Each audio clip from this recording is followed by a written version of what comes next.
The Council delegation had not expected what they saw on Earth. Massive orbital cities floated like jewels around the planet. Human fleets patrolled every trade corridor in the solar system, each vessel sleek, fast, and armed. Yet it was not the firepower that made the delegation uneasy. It was the quiet order, the calm control.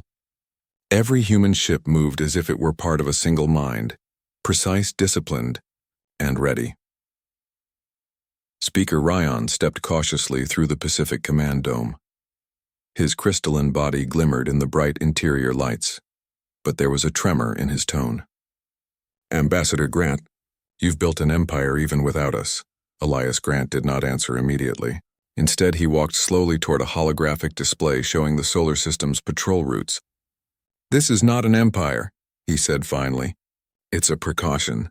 The galaxy needs stability, and stability does not exist without readiness." Chancellor Vrixa of the Trellan Dominion leaned forward. "And yet it seems you've thrived, even without the Council." Elias's eyes met hers. "We thrived because we never asked for your permission. Humanity has always done what is necessary. Sometimes that means stepping forward. Sometimes that means walking away."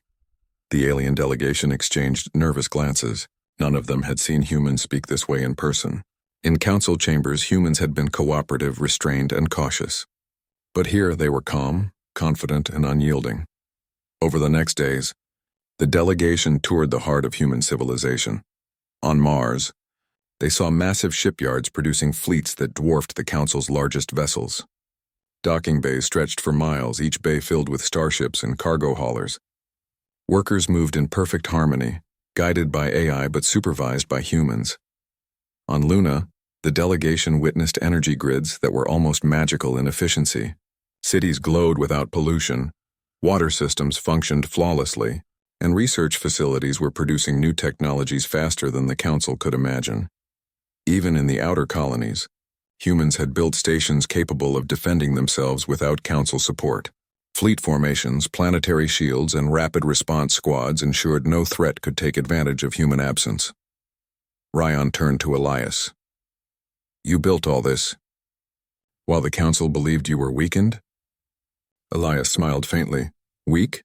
Perhaps unseen? Certainly, but weakness is a matter of perspective. We build not for glory but for necessity. The galaxy taught us that lesson long ago. Meanwhile, back at the Council, the consequences of humanity's withdrawal became undeniable. Pirates and rogue factions were growing bolder. Trade routes without human escorts were blocked or destroyed. Several colonies faced famine because supply lines collapsed. The Council attempted to intervene, but without human logistics, their efforts were slow and disorganized. Chancellor Vrixa convened a secret meeting with several Council members. "We must act," she said. "Humanity will not return unless we demonstrate humility and intent. Pride alone will not bring them back," Lord Jethra hissed. "We cannot humiliate ourselves before them. After everything, why should they listen to us?" Ryan's glow flared slightly, reflecting his resolve. "Because we have no choice. We cannot repair the galaxy without humans. We must admit our mistakes not as a show of weakness, but as a sign of wisdom." Vrixa leaned back, her wings twitching. "And if they refuse?" Ryan's gaze hardened. "Then the galaxy will suffer the consequences of its pride, and history will remember the Council's failure." On Earth, humanity continued to build, to prepare, and to grow stronger. Ambassador Grant convened a council of Terran leaders, scientists, and military commanders in the Central Command Chamber. The human delegation from the Council had been received politely, but no decisions had been made yet. "We are ready," Grant said firmly. "We control our borders, our trade, and our colonies. If the Council wants cooperation, they will need to earn it. And they will do so on our terms." Commander Riley, standing beside him, nodded. "Sir, the Council is desperate. Our silence has already caused chaos across their territories." Grant's eyes sparkled with quiet intensity. "Good.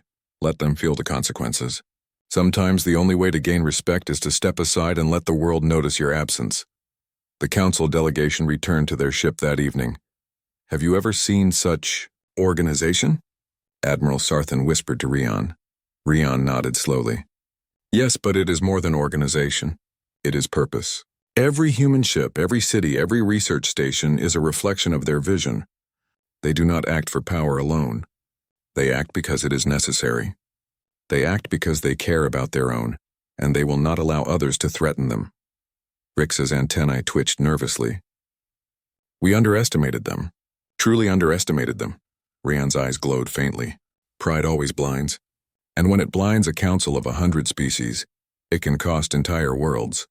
Weeks later, human forces conducted a joint exercise in the outer belt, demonstrating their ability to patrol and protect the farthest colonies without any council assistance. Alien observers were invited, not for diplomacy, but to witness capability.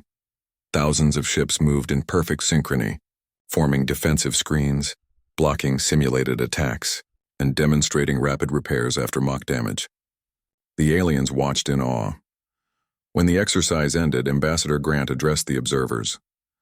This is not a show of power. It is a demonstration of responsibility. Humanity protects itself because it must. If the galaxy wishes to work with us, it must first recognize that respect and trust are earned, not demanded. The delegation was silent. Not one delegate spoke immediately. Some whispered quietly to each other. For the first time, the council members realized they had misjudged humanity's character. Back on Earth, Grant convened his most trusted advisors in a private session. We have shown strength and independence, he said, but we must be careful. Pride is necessary, but arrogance is dangerous. The council is learning, but will they act wisely? Commander Riley frowned. Sir, the council will try to regain favor. They may attempt to trick us into returning, Grant nodded. We will not fall for that. Trust once broken must be rebuilt slowly. The galaxy must understand that peace cannot exist without respect. If the council acts sincerely, we will respond. If they act deceitfully, we will respond differently. Riley tilted his head. And what does differently mean? Grant's eyes scanned the star-filled viewport.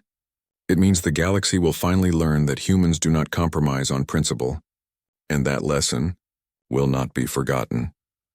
Meanwhile, whispers of humanity's might reached every corner of the galaxy. From the Trellan worlds to the Orathi Empire, colonies and factions began preparing differently. They could no longer rely on the council to maintain order. Every species realized the truth. Humanity was no longer just a member of the council. Humanity had become a force of its own. Even in smaller systems, alien merchants, engineers, and fleet commanders acknowledged the shift.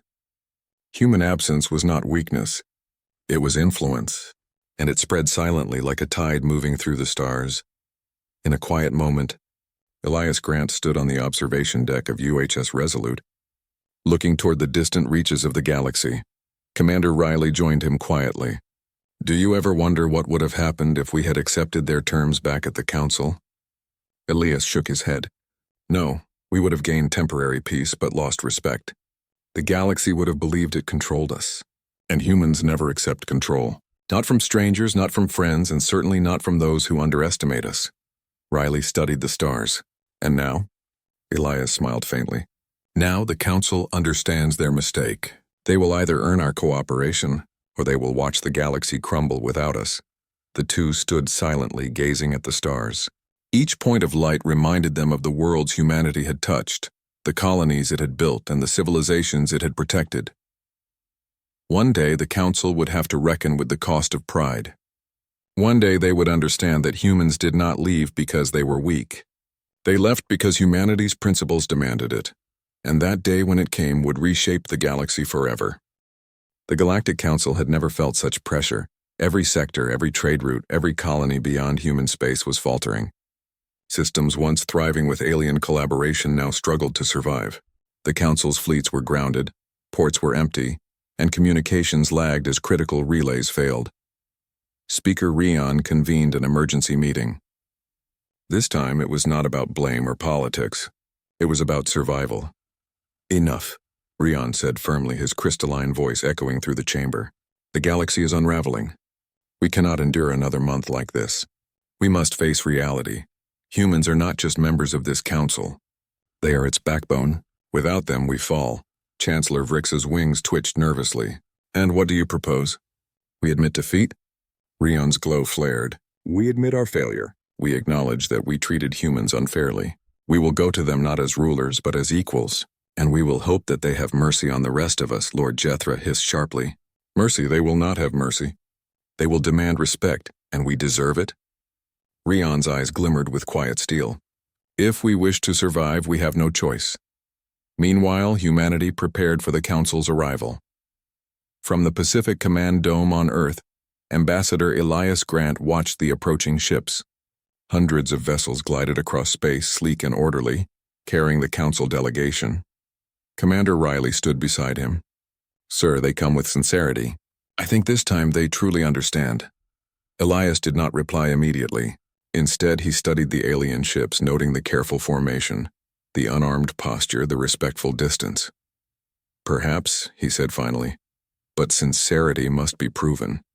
"Words alone do not earn trust," Riley nodded. "So we let them wait?" "Not wait," Elias corrected. "Observe. Let them see what it means to survive without us."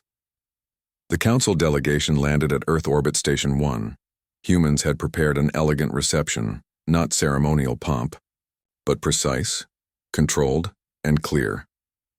When the Council representatives stepped onto the observation deck, they were met by Elias Grant and a select team of senior Terran leaders. "Welcome to Earth," Elias said calmly. "You asked for an audience. You have it. But understand this. The galaxy has changed while you doubted us. Do not mistake patience for weakness." Speaker Rion stepped forward. "Ambassador Grant, we admit our errors. We treated humanity unfairly, dismissed your contributions, and ignored your warnings. The Council seeks to restore cooperation." Elias studied him, eyes steady and unyielding. "Cooperation requires respect. Respect is not given freely. It is earned. You will prove your intentions before any agreements are considered." Vrix's antennae twitched, Jethra's claws clicked nervously, and Sarthan's yellow eyes blinked rapidly. They understood. Humans had set the terms. Over the next days, the Council representatives were guided across Terran systems.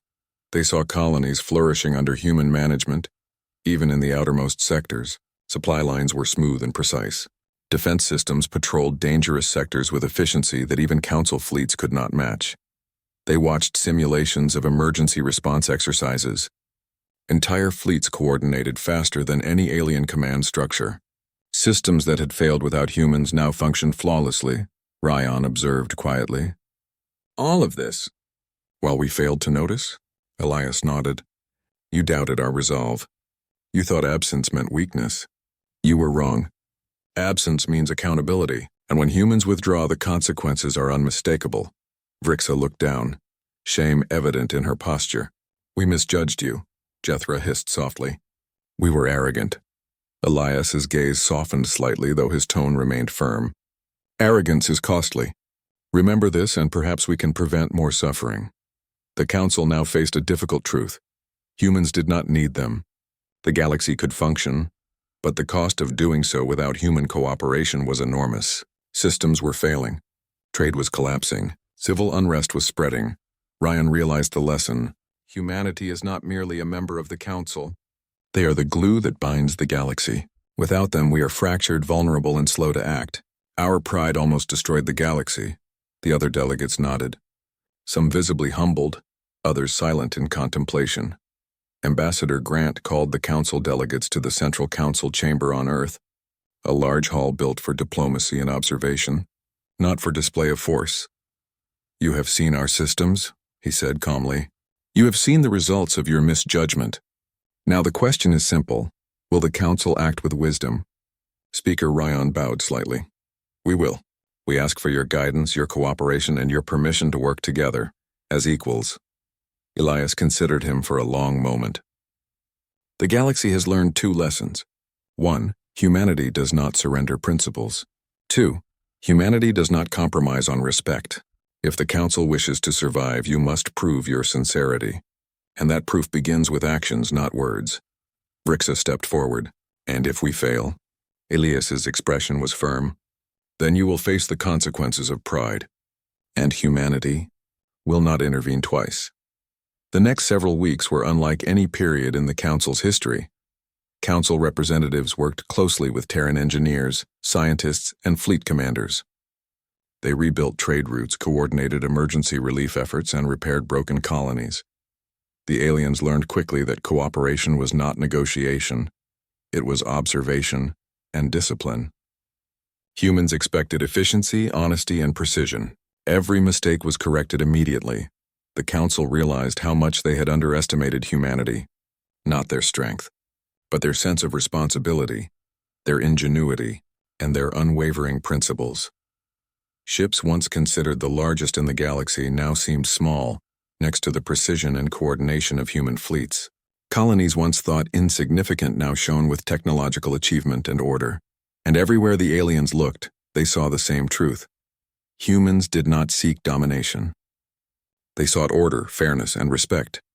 In a quiet moment, Ambassador Grant and Commander Riley stood on the observation deck, looking out at the galaxy.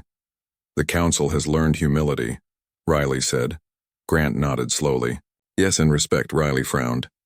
"Do you think they will remember?" Ilias smiled faintly. "They will remember the day the galaxy realized humans cannot be ignored. They will remember that absence is as powerful as presence. And they will remember that humanity does not surrender its principles. Not for comfort, not for power, and certainly not for pride." Riley looked at him. "So don't we have taught them a lesson?" Grant gazed at the stars. "A lesson. And a warning. The galaxy now knows the cost of underestimating humans. That knowledge will last far longer than any treaty." The Council delegation departed Earth with a renewed understanding. They carried with them not just messages of cooperation, but respect and humility.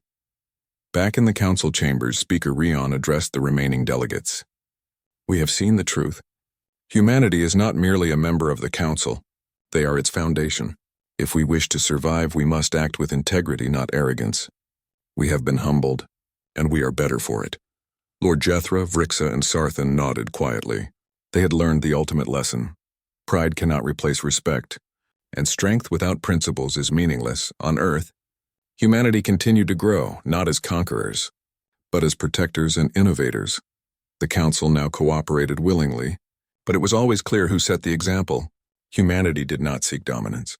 They sought fairness, stability, and order, and the galaxy, now aware of its dependence, would never again make the mistake of underestimating them. Ambassador Grant watched the stars from the Pacific Command Dome. Commander Riley at his side. "The galaxy is safer now," Riley said. Grant nodded.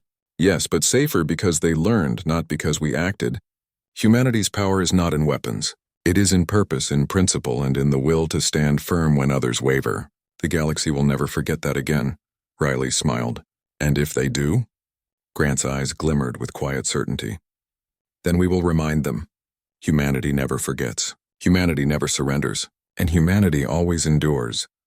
The stars twinkled beyond the glass dome, silent witnesses to a lesson the galaxy would carry forever. And in that silence, one truth shone brighter than any star. The galaxy had learned the greatest lesson of all, to respect humanity. The war had lasted for 70 long years. For most species in the galaxy, such a war would have been impossible. The Zelnari Empire was old, powerful, and merciless. They controlled hundreds of worlds, ruled through fear, and believed no young race could ever challenge them. But then came the humans. When the first human colony ships entered galactic space, the Zelnari saw only another weak species. They demanded tribute and obedience. Humanity refused. At first, the Zelnari found this amusing, a primitive world daring to disobey. But when the first Zelnari cruiser was destroyed by a small human fleet near Mars, amusement turned to anger. That was the beginning of the Long War. For 70 years, stars burned with fire and debris.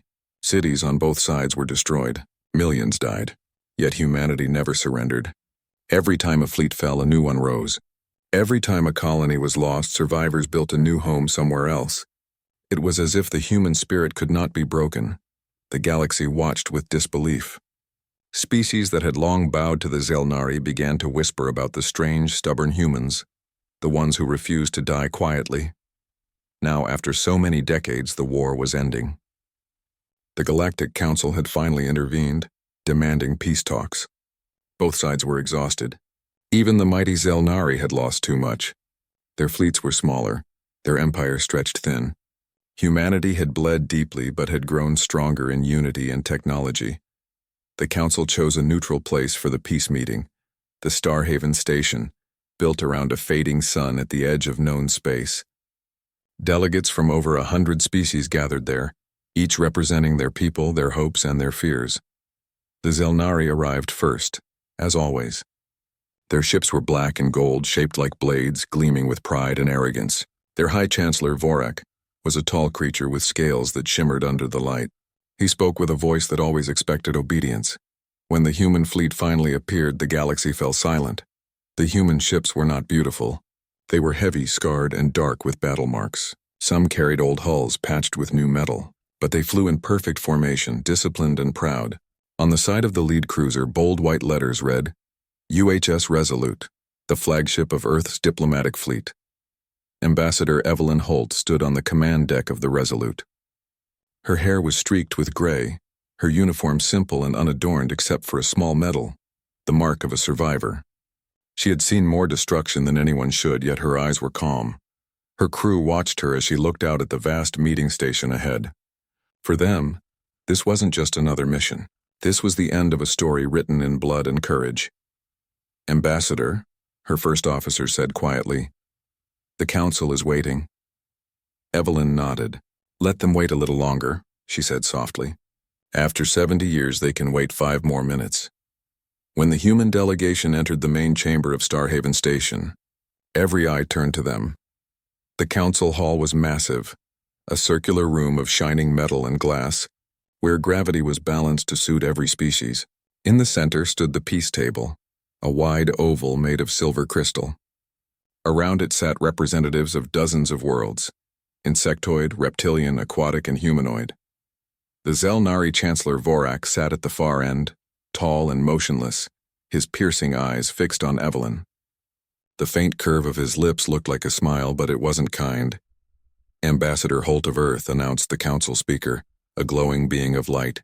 You stand here today as the voice of humanity. May this meeting bring peace at last. Evelyn stepped forward. Her footsteps echoed softly on the floor.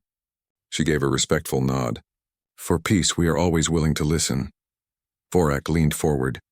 His voice was deep and cold. Peace, he said. You use the word as if you understand it. Humanity has caused enough chaos. You destroyed fleets that served the order of the galaxy for centuries.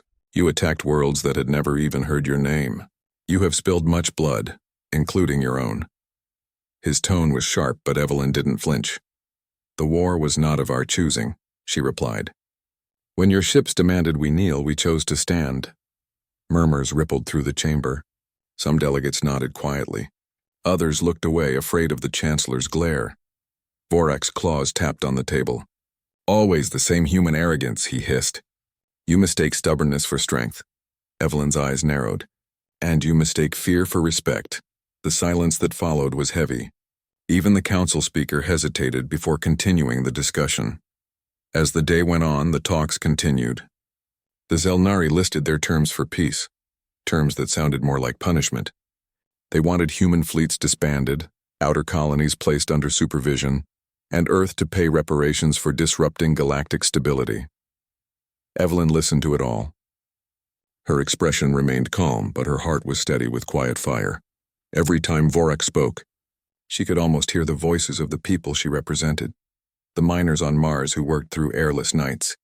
The farmers of New Terra who rebuilt their homes after bombardment. The soldiers who held the line at Titan Gate. She remembered the faces of those who had fallen.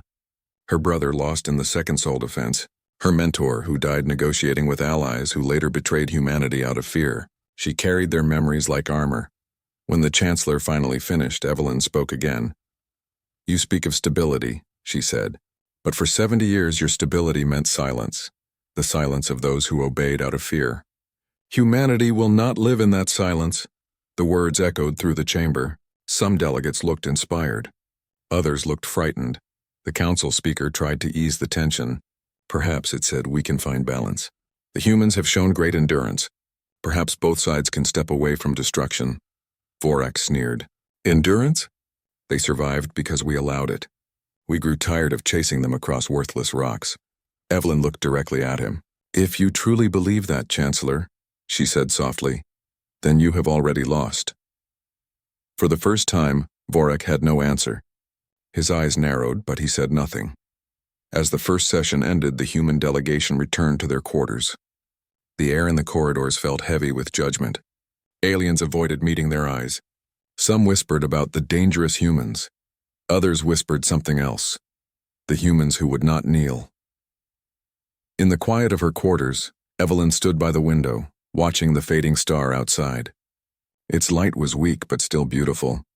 It reminded her of Earth's sun, a reminder of home, of what they were fighting for. Her assistant, a young officer named Aaron, entered carefully. "Ma'am, the council will resume tomorrow. They're expecting your reply to the terms." Evelyn didn't turn around. "They'll get it," she said. "But not what they expect." Aaron hesitated. "Do you really think peace is possible?" Evelyn finally looked at him. Her voice was quiet but firm. "Peace is always possible," she said. "But not when one side believes they own the other." He nodded slowly, understanding. Outside, the human fleet floated in silence. Dozens of ships, old and new, orbiting like guardians. Each one carried a story, a wound, a memory. And within each ship the same feeling burned. Pride. That night, the galaxy slept under uneasy stars. But on Starhaven Station, humanity did not sleep. They prepared. For the first time in 70 years, humanity stood at the edge of something greater than war, a moment that could define their future forever. Ambassador Evelyn Holt looked out into the darkness and whispered to herself, "Let them believe we are tired. Tomorrow they'll see who we really are." The old star flickered once more, sending a faint golden light across the hull of the Resolute.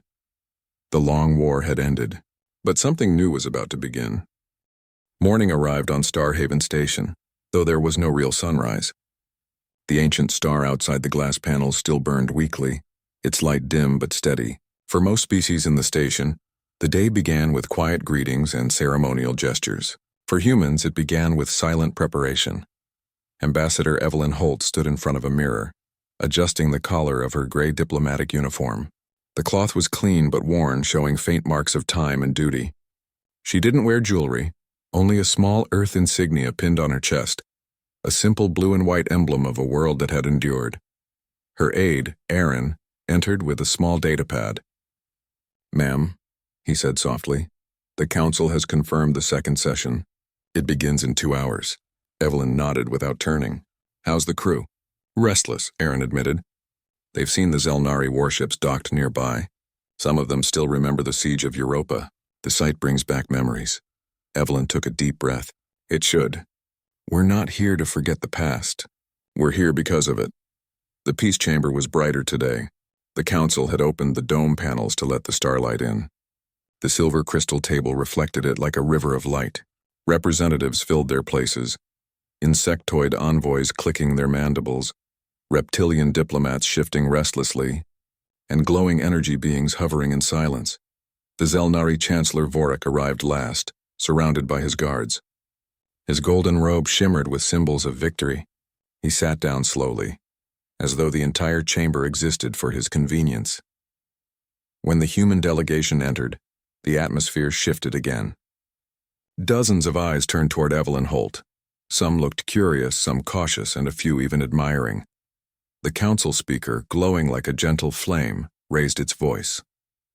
"We continue the peace proceedings between the Zelnari Empire and the United Human Colonies.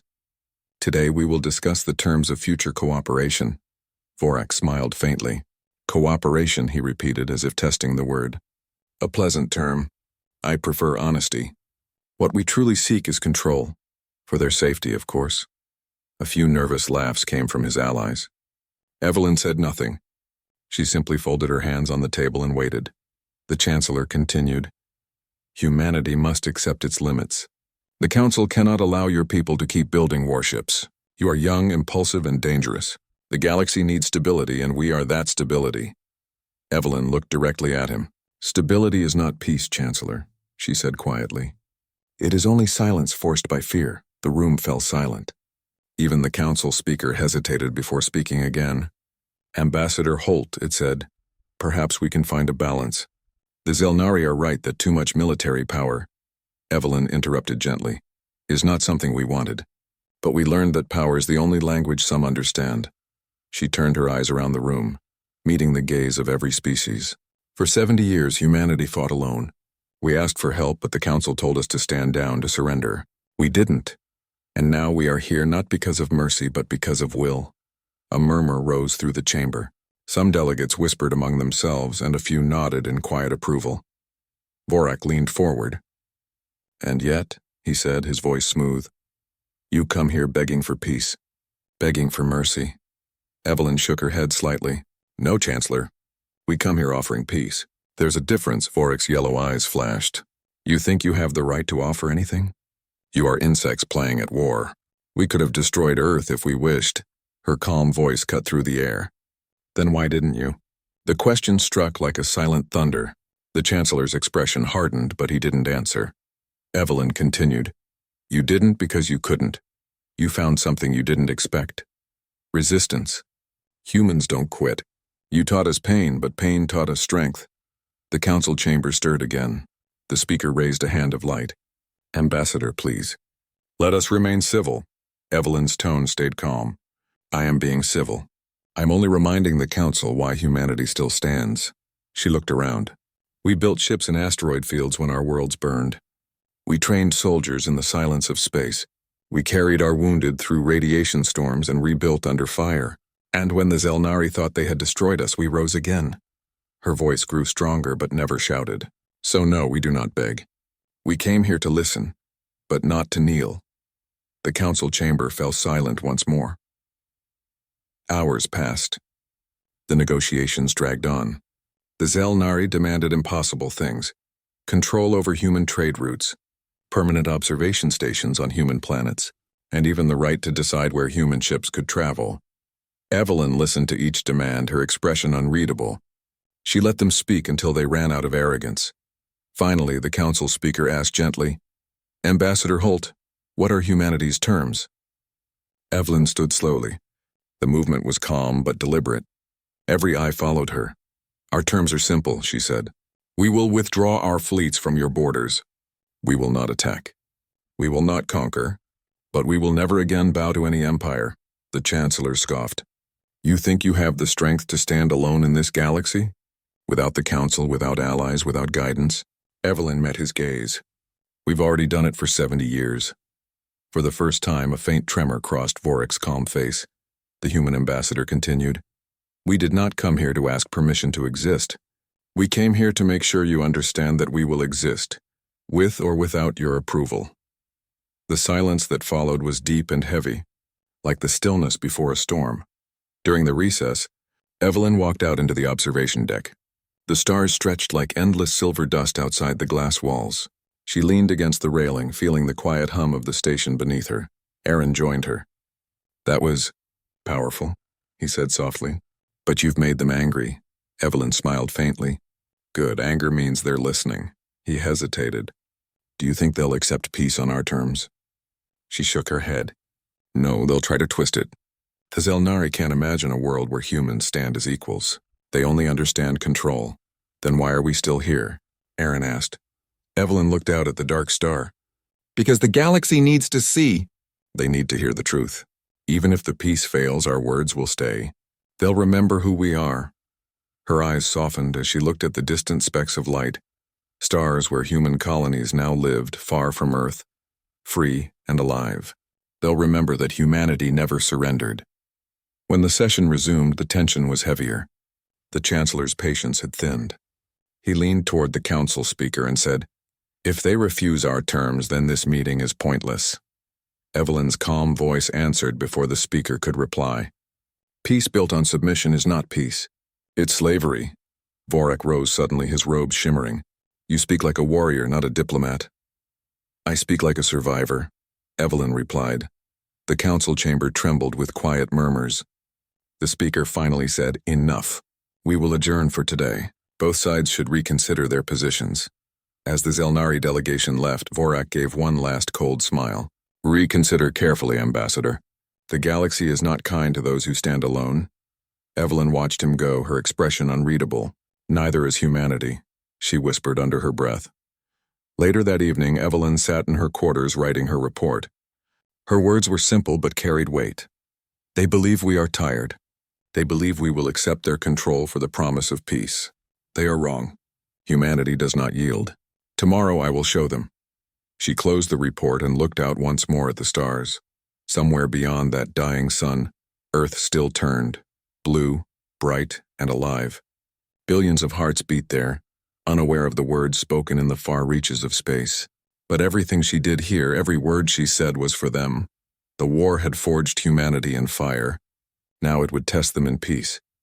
As she watched the faint light shimmer on the station's glass, Evelyn whispered softly to herself, "Tomorrow they will see the real meaning of human strength."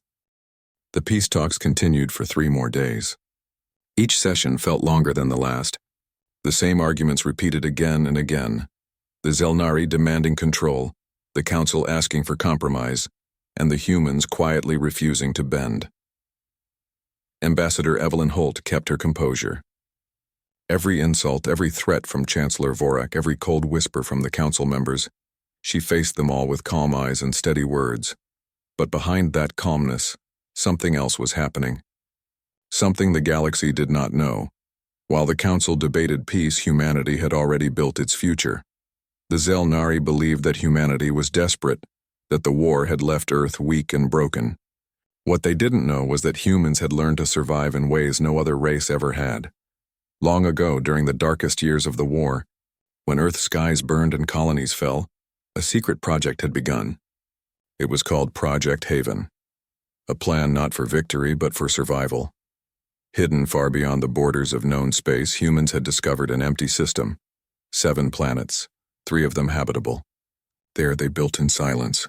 The project took decades. Entire generations worked without seeing the stars of home. They built factories inside asteroids, cities beneath alien skies, and a new fleet unlike anything the Zelnari had ever faced. To the galaxy, humanity seemed exhausted. In truth, humanity was waiting. Evelyn sat alone in her private chamber that night, looking at a small data crystal resting on her desk. The crystal contained everything: maps, fleet reports, defense grids, communication logs. It was the heart of Project Haven. She touched it gently, her reflection shining faintly on its surface. The voice of her old mentor echoed in her mind, Admiral Kieran Ross, who had led humanity's last defense at Titan Gate. "One day, Evelyn, we'll stop fighting for survival and start fighting for respect." That day was now close. The intercom beeped. Aaron's voice came through softly. "Ma'am, Captain Reyes requests to speak with you." "It's about the fleet. Send him in," Evelyn said. Moments later, a tall man in a dark uniform entered. Captain Reyes, commander of the UHS Resolute, had the steady look of someone who had seen too many battles. "Ambassador," he said quietly, "the Council's sensors have been scanning our ships. They're trying to find something." Evelyn nodded. "Let them look. They won't find what matters." Reyes frowned slightly. "If they learn about Project Haven, they won't," she said firmly. "No one outside humanity knows where those systems are. Not even the Council." He hesitated. "What if they push too far? What if the Chancellor tries to humiliate us in front of the galaxy?" Evelyn's voice was calm. "Then we'll remind them who they're dealing with." The next morning, the peace chamber was quiet. Even the air felt heavier. The Council speaker floated in the center, its glowing form dimmer than usual. "Today," it began, "we hope both sides will move toward understanding. The galaxy needs peace," Vorak smiled slowly. "Peace, yes," he said. "A peace where humanity accepts its role in the order of things." Evelyn didn't reply. She sat straight, her face unreadable. The Chancellor continued, his words sharp. "You have strength, Ambassador, but strength without control is chaos. The Zelnari bring order. We bring law. Humanity needs guidance." Evelyn looked at him. "You mean obedience. Call it what you like," he said coldly. "Without us, you will destroy yourselves. You are too emotional, too reckless."